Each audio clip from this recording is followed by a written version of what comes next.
Nung nakita niya na positive, doon siya nag-react na, nagulat din ako doon sa reaction ng father ko actually. Tapos, syempre, na tears of joy din ako.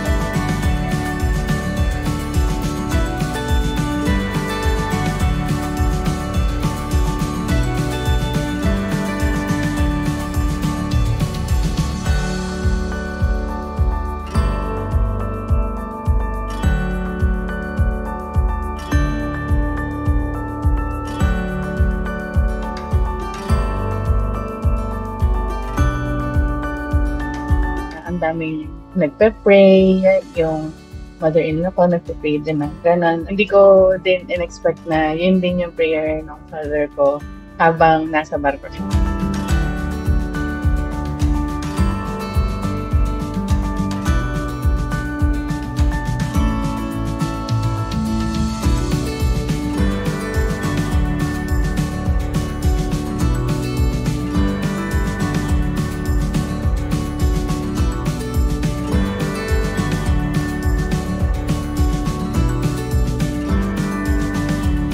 And ang nililook forward ko kasi talaga for baby is syempre maging healthy siya and yung bond within the family, yung in-laws ko, sa amin ng asawa ko tsaka sa parents ko is yung nandun talaga yung close bond namin.